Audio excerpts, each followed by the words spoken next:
नमस्कार रेल साथियों, इस नए वीडियो में आपका स्वागत है एक नए पेपर के साथ। हमने इसमें इंटरमीडिएट जेई मैकेनिकल का पेपर लिया है 25% कोटा का, जो कि रेलवे जमालपुर कारखाना का है। और ये पेपर जो शेयर किया है वो श्री उमाशंकर जी ने शेयर किया है और ये लेटेस्ट पेपर है।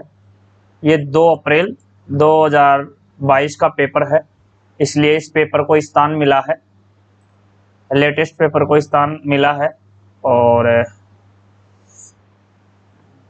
श्री उमाशंकर जी जमालपुर रेल कारखाना में टेक्नीशियन 1 के पद पर कार्यरत हैं और उन्होंने बीआर क्लासेस को ये पेपर शेयर किया है।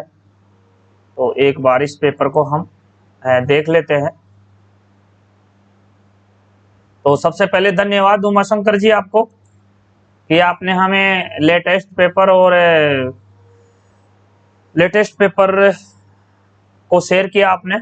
और ये पेपर था आपके 2 अप्रैल 2022 का है, तो ये लेटेस्ट है। सबसे पहले हम बीआर क्लासेस की ओर से, बीआर क्लास की कमेटी, मेंबर कमेटी और बीआर क्लासेस के परिवार की ओर से श्री उमाशंकर जी को बहुत धन्यवाद प्रेषित करते हैं और उनके उज्जवल भविष्य की कामना करते हैं कि वो जेई बने आने वाले समय में।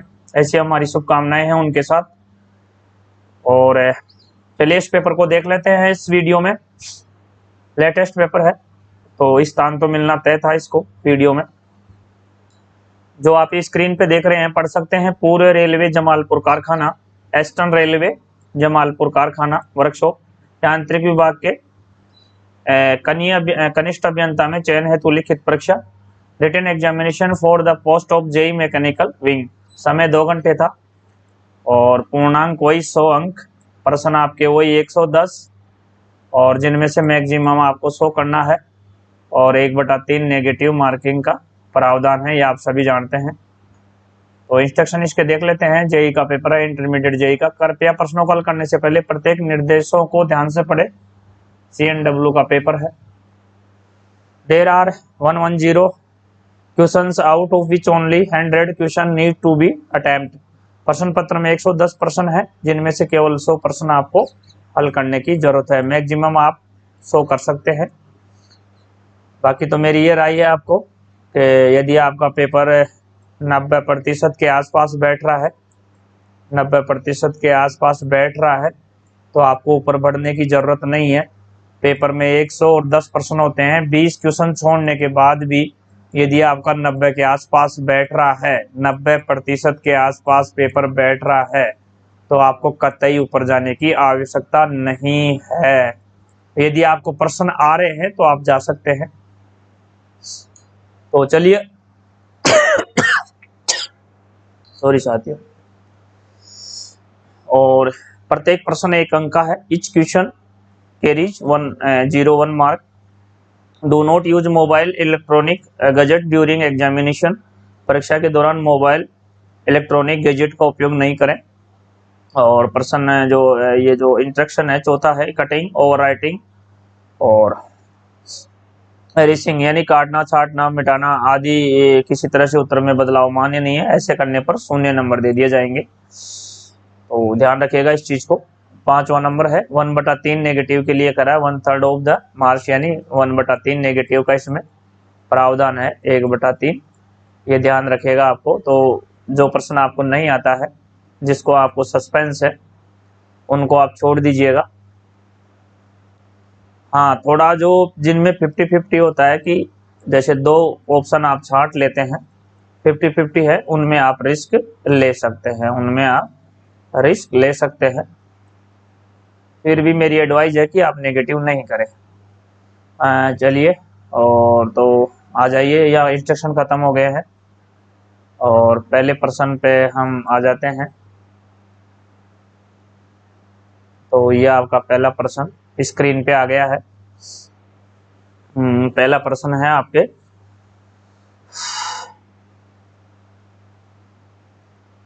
पहला प्रश्न देख लेते हैं।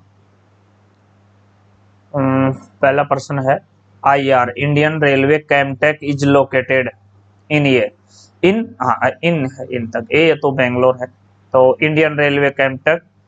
साथियों यहाँ आपको कैमटेक की फुल फॉर्म जानना जरूरी है, ये कैमटेक की फुल फॉर्म भी आपसे पूछ लिया जाता है। तो कैमटेक की फुल फॉर्म होती है सेंटर फॉर एडवांस्ड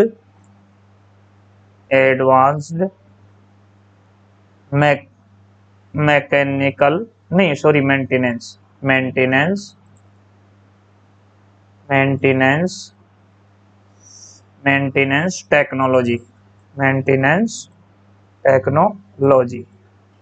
टेक्नोलॉजी। तो यहाँ पे जो कैमटेक की फुल फॉर्म होगी वो centre for advance maintenance technology, ये आपके कैमटेक की फुल फॉर्म होती है centre for advanced maintenance technology. ये आपके ग्वालियर में स्थित है, ये आपके ग्वालियर में स्थित है। तो पहले में option D is correct answer.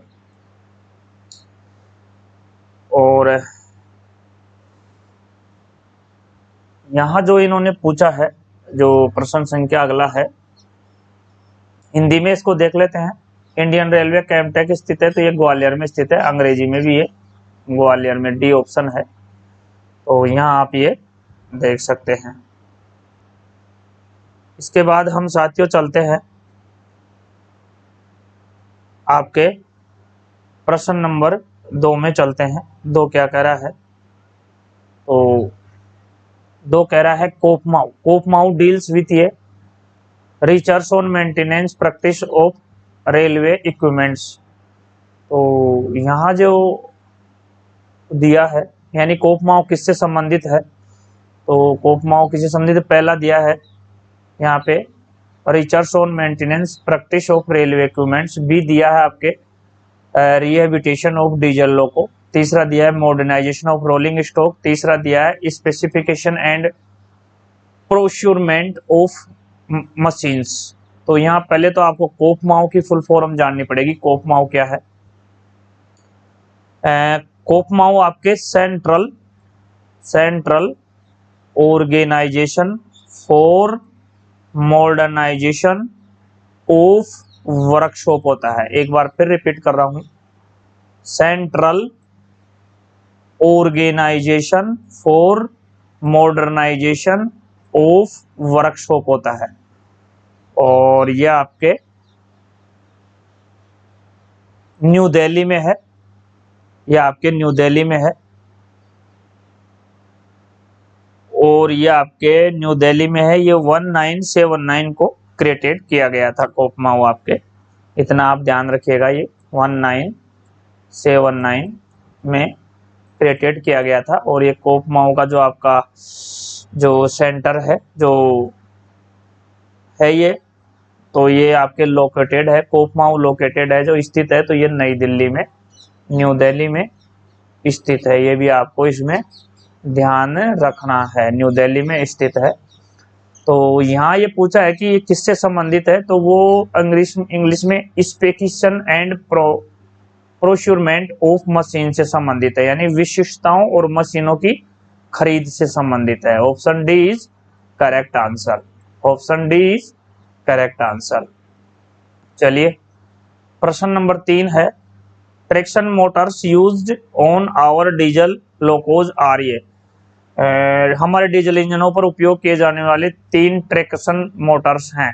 3 traction motors used on your diesel locos are ये, तो हमारे डीजल इंजनों पर उपयोग किए जाने वाले 3 ट्रैक्शन मोटर्स हैं।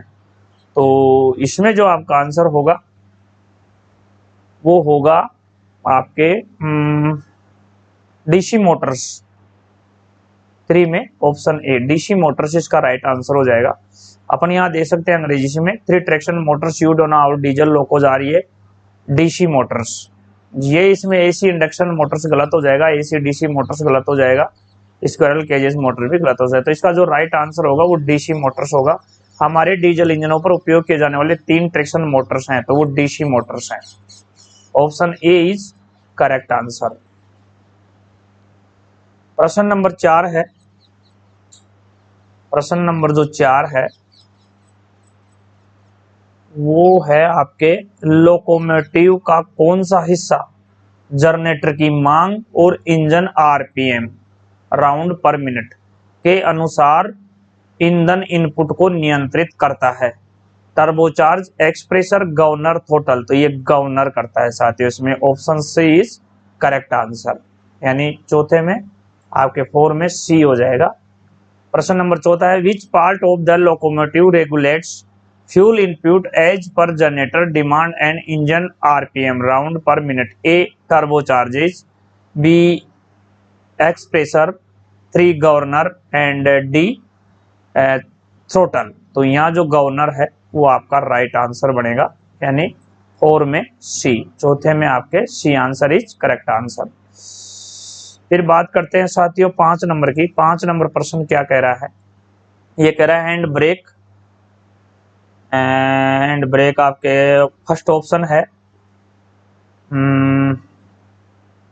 Hand brake are provided in, hand brake are provided in, hand brake प्रदान किए जाते हैं, किस में किए जाते हैं? तो ये आपके 4 फीया वैगनों में नहीं, 8 फीया वैगनों में यस, एसी कोच में नहीं, गैर एसी डिब्बों में प्रदान किए जाते हैं नहीं। तो यहाँ पे जो आपका आंसर होगा वो 8 व्हीलर वैगन्स में आपके हैंड ब्रेक्स जो लगते हैं, हैंड ब्रेक की बात कर रहा साथियों, हैंड ब्रेक जो यूज में किए जाते हैं, हैंड ब्रेक्स वो यार्ड में खड़े वैगन्स पे किए जाते हैं, और ये 8 व्हीलर पर 8 चक्कों पर होता है, 8 व्हीलर पर होता है। तो यहाँ ऑप्शन आपका बी आंसर 5 में B option is correct answer हो जाएगा।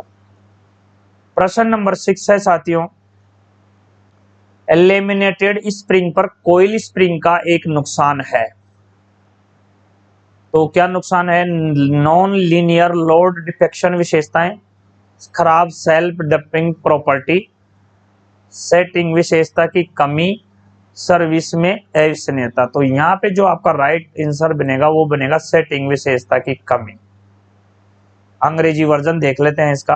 1 disadvantage of a coil spring over laminated spring is ये। तो इसके लिए non linear load deflection, characteristics, poor self damping property, lack of centring characteristic और अनरिलायबिलिटी इन सर्विस। तो ये जो ऑप्शन सी है लैक ऑफ सेंटरिंग करैक्टरिस्टिक, ये आपका आंसर राइट बनेगा, ऑप्शन सी, 6 में सी आंसर आपका राइट बनेगा।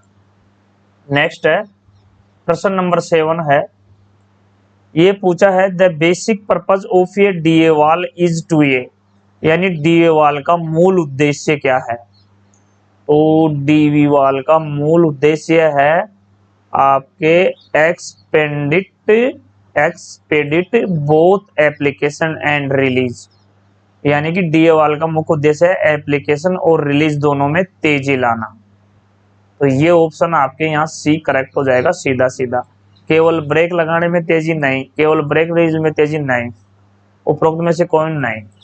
तो यहाँ भी जो आपका आंसर बनेगा वो ऑप्शन सी बनेगा, एप्लीकेशन और रिलीज दोनों में तेजी लाना। यहाँ देख लेते हैं एक बार, the basic purpose of a DA valve is to A expedite brake application नहीं, एक्सपेडिट ब्रेक रिलीज ओनली नहीं, expedite both application and release. तो यहाँ C option is correct, C option is correct. Next है 8 number है साथियों, the force exerted by locomotive at rail wheel contact is called. तो इसके लिए आपका ट्रैक्टिव इफोल्ट आ जाएगा, option B, option B tractive effort आ जाएगा इसके लिए। बफिंग फोर्स यहाँ नहीं आएगा, बैलेंसिंग फोर्स भी नहीं आएगा और एडेशन भी नहीं आएगा। तो यहाँ पे आंसर जो 8 में होगा वो B option is correct answer होगा। हिंदी में देख लेते हैं इसको एक बार, रेल व्हील संपर्क पर लोकोमोटिव द्वारा लगाए गए बल को ट्रैक्टिव प्रयास बोला जाता है, option B is correct answer. आसंजन यहाँ आएगा नहीं, बफरिंग बल यहाँ आएगा नहीं, संतुलन बल कहा जाता नहीं, ये नहीं, option B is correct answer, option B is correct answer. तो 9 है वो देख लेते हैं। 9 क्या कह रहा है, द कोफिशिएंट ऑफ फ्रिक्शन, ये 0.25 होता है साथियों, बोलते ही पकड़ लिया मैंने इसको, 0.25 होता है ये। द कोफिशिएंट ऑफ फ्रिक्शन होता है जो 0.25 होता है, द कोफिशिएंट ऑफ फ्रिक्शन ये 0.25 होता है। Between wheel and rail is normally around, ये तो ये 0.25 आपके ऑप्शन बी में है, तो आपका 9 में बी आंसर इज करेक्ट हो जाएगा। हिंदी में और देख लेते हैं इसको, पहिया और रेल के बीच जो घर्षण का गुणांक आमतौर पर लगभग होता है, ये 0.25 होता है। ये तो रट्टा मारा हुआ क्वेश्चन है, आप भी इसको रट्टा मार लीजिएगा। इसके लिए फ्रिक्शन जो कोफिशिएंट ऑफ फ्रिक्शन जो होता है वो 0.25 होता है, इसमें ज्यादा सोचने की जरूरत नहीं है, ज्यादा दिमाग लगाने की भी जरूरत नहीं है। प्रश्न नंबर 10 है, the passage from one each to another in a running train is provided by A. तो यहाँ पे क्या आएगा आपका, यानी कि चलती ट्रेन में एक कोच से दूसरे कोच तक जाने का रास्ता, तो एक कोच से हम दूसरे कोच में जाते हैं तो वो वेस्टिबुल के दौरान जाते हैं, वेस्टिबुल से जाते हैं। तो यहाँ देख लेते हैं वेस्टिबुल्स कौन सा है। वेस्टिबुल होता है दोनों कोचों के जो बीच में होता है, जो जहाँ पाल प्लेट लगी हुई तो होती है, दोनों कोचों के नीचे पाल प्लेट लगी हुई है, वो दोनों कोचों की जुड़ी हुई, इस कोच की भी जुड़ जाती है और इधर वाले कोच की भी जुड़ जाती है, ये पाल प्लेट। इसके ऊपर जो एक दरवाजा नुमा रबड़ लगा होता है, फ्रेम टाइप दरवाजा ना, वो वेस्टिबुल्स कहलाता है। तो उसके अंदर से ही एक कोच से दूसरे कोच में प्रवेश करते हैं तो वो वेस्टिबुल कहलाता है। तो वेस्टिबुल्स यहाँ आपके ऑप्शन डी में है, वेस्टिबुल द्वारा प्रदान किया जाता है, तो यहाँ डी आंसर आपका करेक्ट बनेगा। तो the passage from one coach to another in a running train is provided by, तो ये आपका option D vestibule correct answer हो जाएगा। 10 में डी वेस्टिबुल। प्रश्न संख्या 11 है साथियों, एक कोच में कौन सी डिजाइन सुविधा टक्कर के मामले में यात्रियों के लिए इसे सुरक्षित बनाती है, तो वो होती है एंटी टेलीस्कोपिक फीचर, यह आपके सुरक्षा की दृष्टि से सुरक्षित बनाती है, एंटी टेलीस्कोपिक फीचर। तो ये 11 में आपका बी ऑप्शन इज करेक्ट हो जाएगा। अंग्रेजी इसका देख लेते हैं, अंग्रेजी देख लेते हैं 11 का, which design feature in a coach makes it safer for passenger in case of a collision. तो पहला है इसमें option A provision of roof mounted AC system, नहीं, एंटी टेलीस्कोपिक फीचर, ये आपका आंसर करेक्ट है, option B is correct answer. Feature of providing air brakes, नहीं, all coil suspension feature, ये भी नहीं, तो ऑप्शन बी 11 में बी आंसर आपका करेक्ट हो जाएगा। और यह है साथियों the code of a 2 tier AC coach. तो यहाँ 2 टियर एसी कोच का कोड पूछा है, तो 2 टियर एसी कोच का होता है आपके ACCW, ये सेकंड एसी का होता है, और आपके थर्ड एसी का होता है ACCN,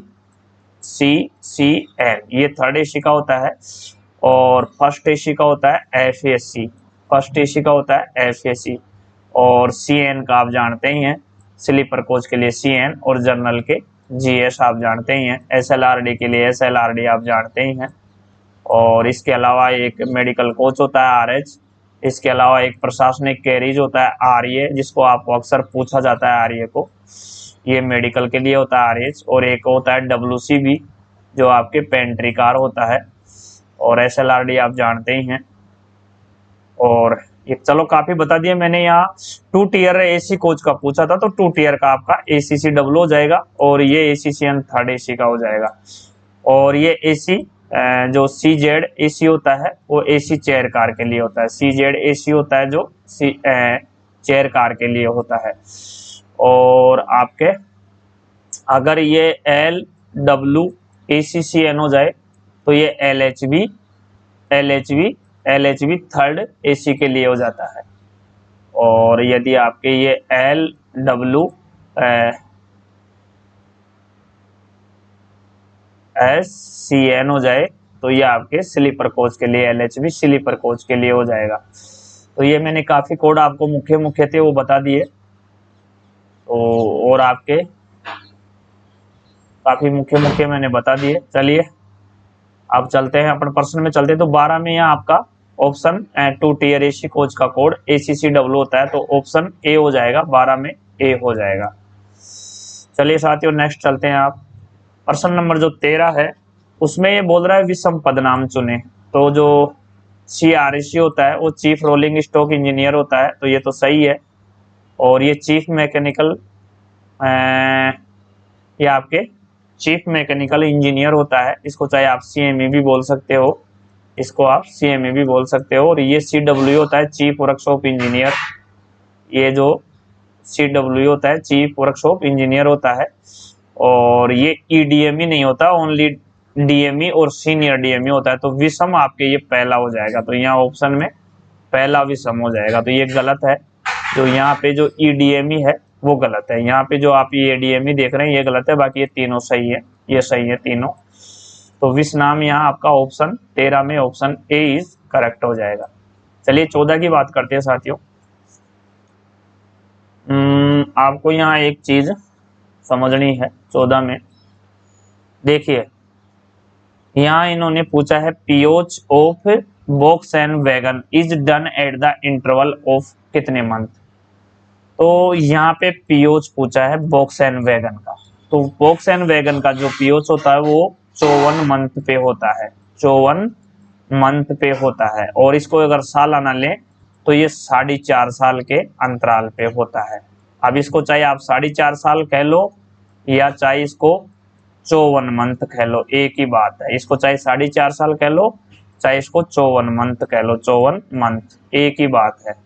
और यदि वो ऐसे इस पर यहाँ पूछता कि नवनिर्मित वोक्सवैगन का पीओच कितने महीने पे होता है, तो नवनिर्मित वोक्सवैगन का पीओच आपके 6 ईयर पे होता है, आपके 6 ईयर पे होता है, जिसको अपन 72 मंथ बोल सकते हैं।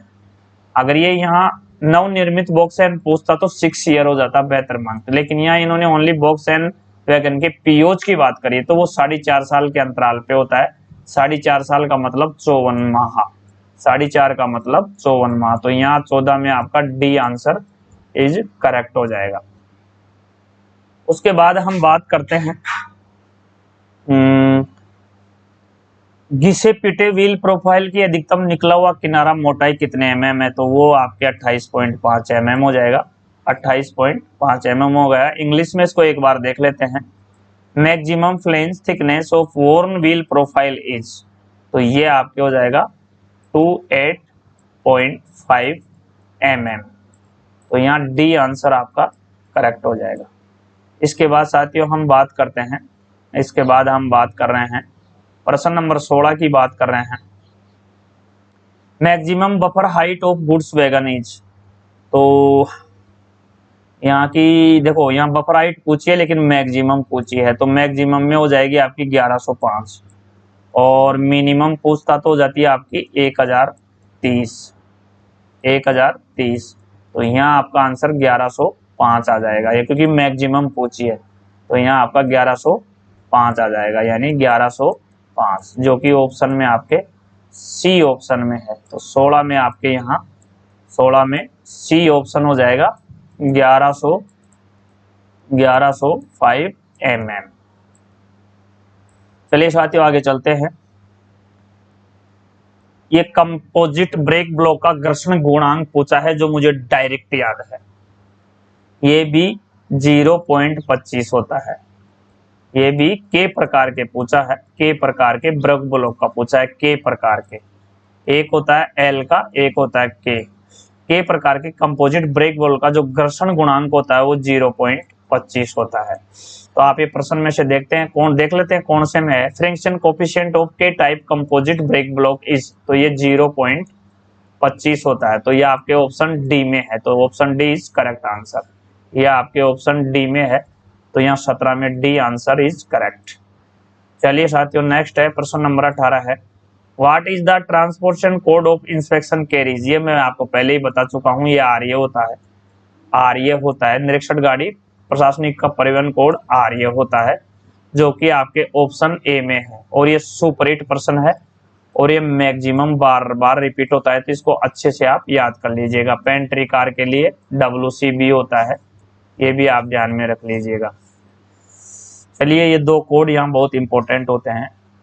और प्रश्न नंबर जो 19 है वो भी बहुत अच्छा है। यहाँ TQM की फुल फॉर्म पूछिए तो इसका टोटल क्वालिटी मैनेजमेंट हो जाता है। ये काफी जो विभिन्न डिवीजन के जो जेई इंटरमीडिएट के एग्जाम है उनमें काफी में ये रिपीट होता है, इसलिए मुझे ये डायरेक्ट याद है। TQM का टोटल क्वालिटी मैनेजमेंट होता है, तो यहाँ ऑप्शन ए इज आपका करेक्ट हो जाएगा। TQM का अर्थ है कुल गुणवत्ता प्रबंधन।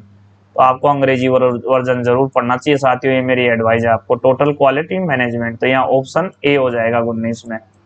TQM का अर्थ है टोटल क्वालिटी मैनेजमेंट। T से टोटल, Q से क्वालिटी, M से मैनेजमेंट, ध्यान रखिएगा। तो यहाँ 19 में आपका ए आंसर। फिर चलते हैं हम 20 में। EOT क्रेन हैज मोशन, तो ये 3 आ जाएगा साथियों, डायरेक्ट क्वेश्चन है, 3 आ जाएगा आपके। EOT क्रेन में गति 3-0 गति, ये आंसर आ जाएगा 0-3 मोशन। तो यहाँ आपका जो 20 में आंसर बनेगा वो बी बनेगा 20 में, ये डायरेक्ट क्वेश्चन है साथियों। अब ये प्रश्न जो है लिमिट स्विच का कार्य पूछ रहा है साथियों, the work of limit switch, तो ये सुरक्षा संचालन में आसान, क्रेन को रोकने में इनमें से कोई नहीं। जो लिमिट स्विच का कार्य होता है वो इनमें से कोई नहीं है, यहाँ option D is correct answer हो जाएगा। प्रश्न नंबर 22 में चलते हैं। मीनिंग ऑफ PCO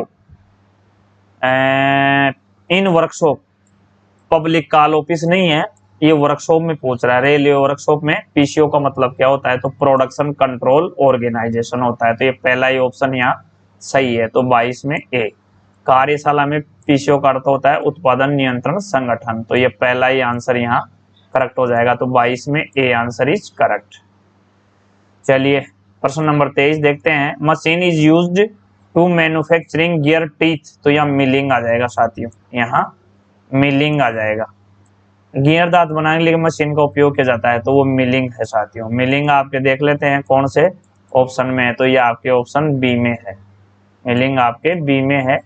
चलो यहाँ 23 में बी आंसर आपका करेक्ट हो जाएगा।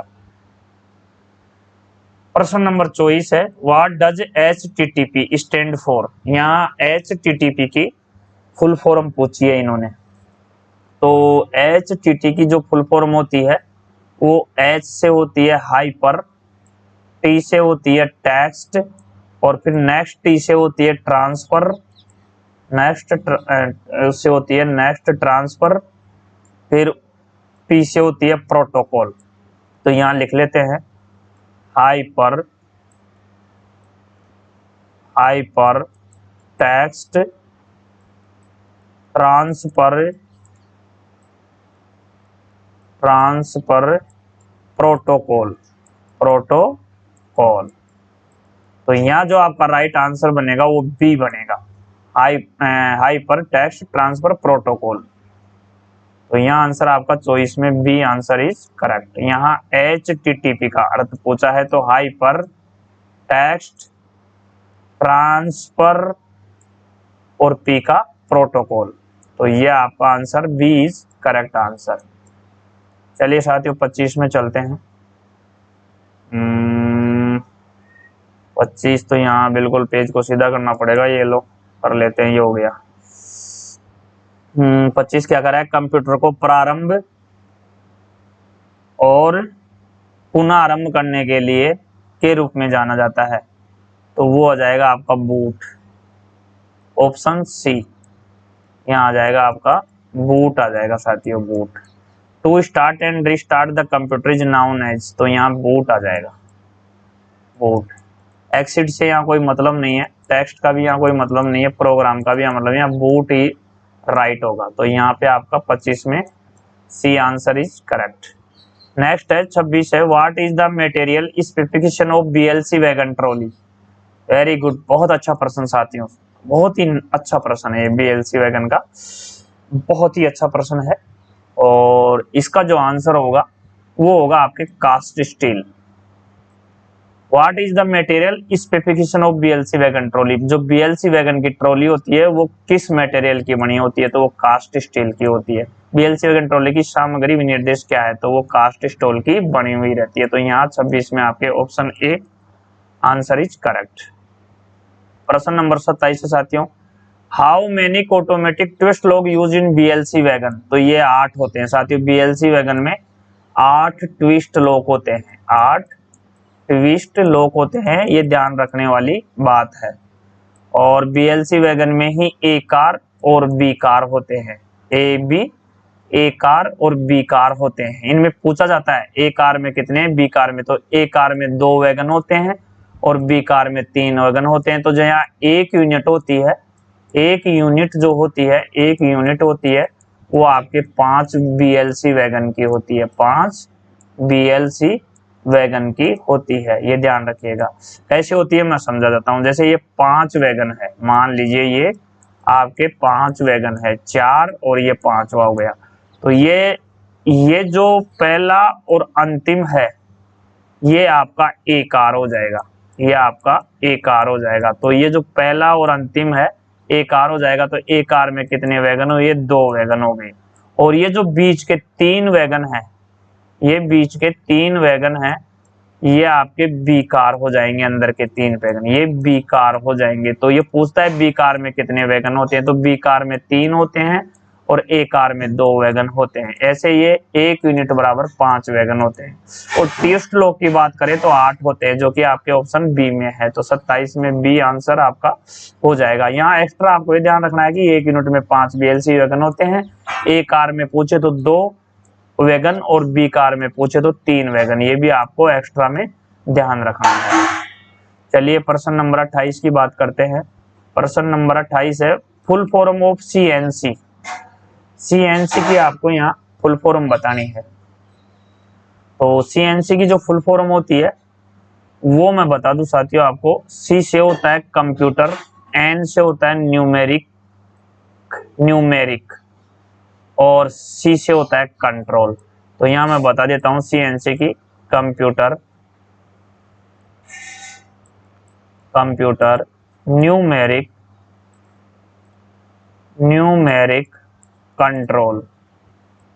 कंट्रोल होता है।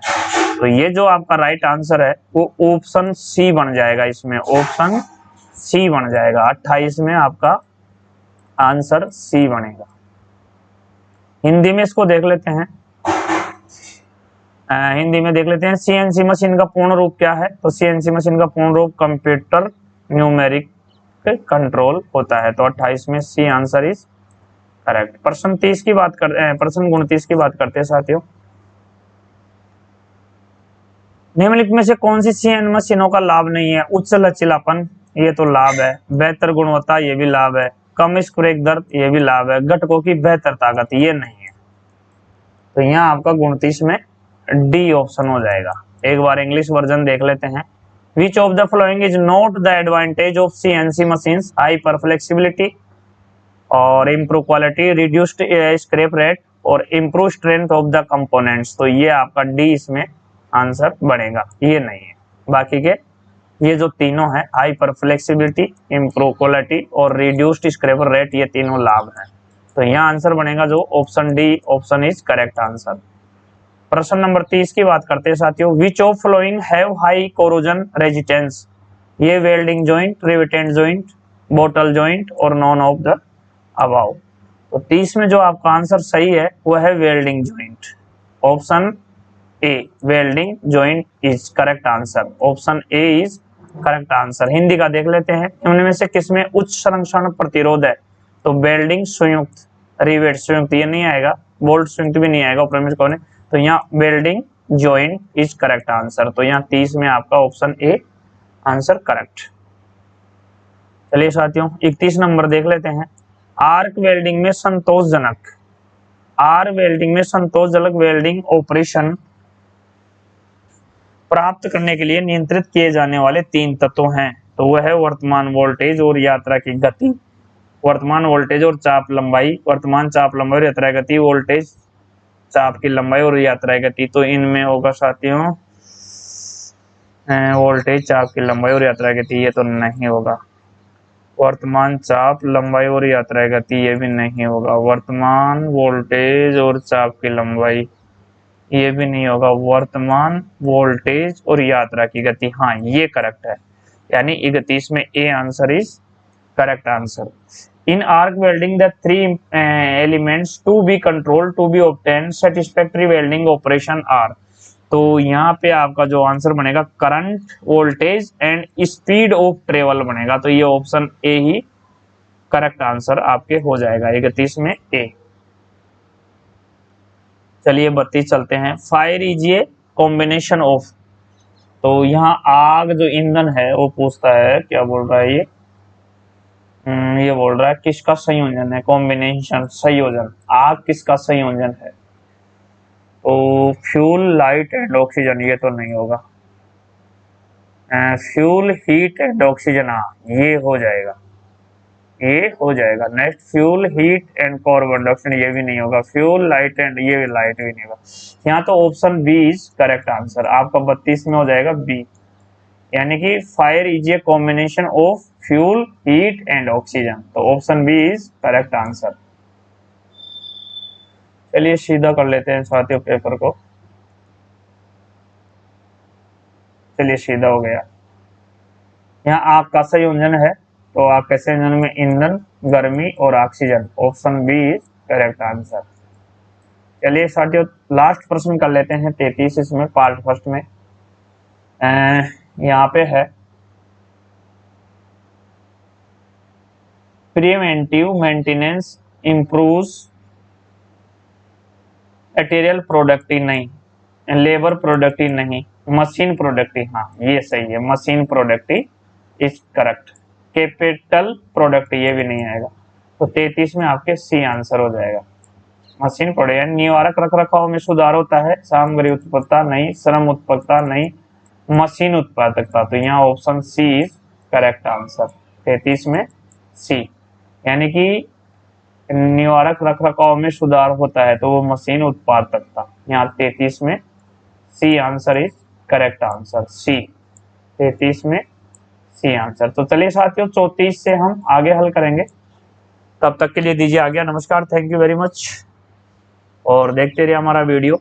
और ये पेपर हम सोल्व कर रहे हैं, ये पूर्व रेलवे जमालपुर कारखाना का पेपर है, जो कि हमने इसमें 33 तक सोल्व कर रहे हैं, आगे 34 से करेंगे। तब तक के लिए आगे दीजिए, thank you very much, thanks for watching this video. जय हिंद, जय रेलवे।